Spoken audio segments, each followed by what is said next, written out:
My name is Adam Fleck, and I am a board member of the Navy Special Operations Foundation. My name is Susanna Fisher, and I'm the Executive Director for Navy Special Operations Foundation. The foundation is pretty new. It's a little bit over 2 years old. It was formed by a gentleman named Joe Cockrell. It was the only foundation that exclusively caters the Navy EOD and Navy diver community.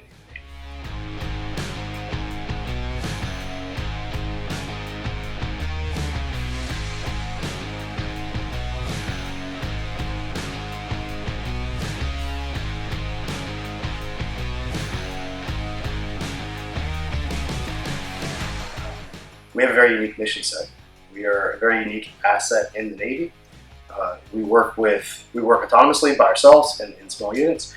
We also work with special forces units in the Navy, Army, Air Force, and Marine Corps.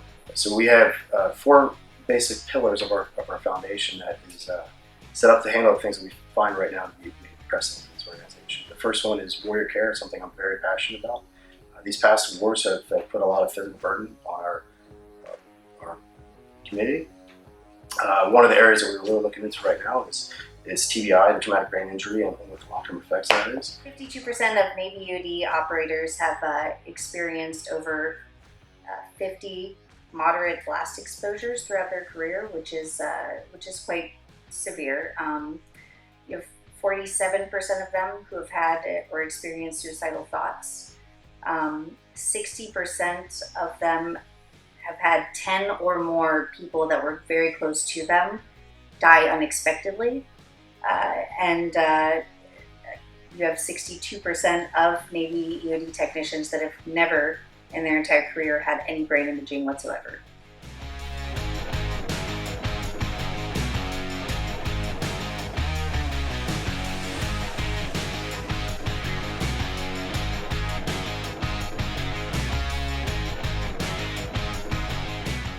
Have transition assistance. When you have somebody that's done 6 years or 26 years in the Navy doing this job, they've developed an incredible amount of skills. The skill sets are unique to us, and they're very valuable outside. And our goal with the transition program is to give our operators a chance when they get out, to be able to interpret what they've done and tell that story to anybody in corporate business.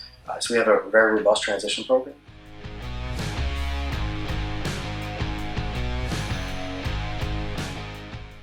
The other 2 areas that we like to focus on are youth programs. Our youth programs, I was always on the deploying side of the equation, but the other side is the family that's left behind. Most children, so on average, they go a third of their childhood without that parent, which has tremendous effects. It has tremendous effects in the sense that they're 3 times more likely to experience depression. It makes it difficult for them to adapt to all these places. They go to different schools. They're always moving, and so it's a really hard strain on the children, on the families.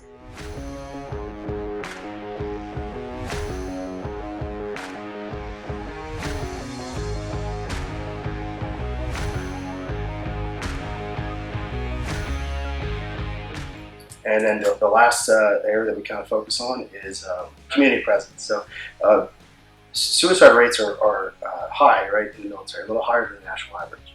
When you get into special operations, they become even higher than the military. We lost a few guys last year to suicide, and it's a very salient point to try to fight that. Right? We know that doing this job for a long time does have an effect, and especially when guys go to get out, there can be issues.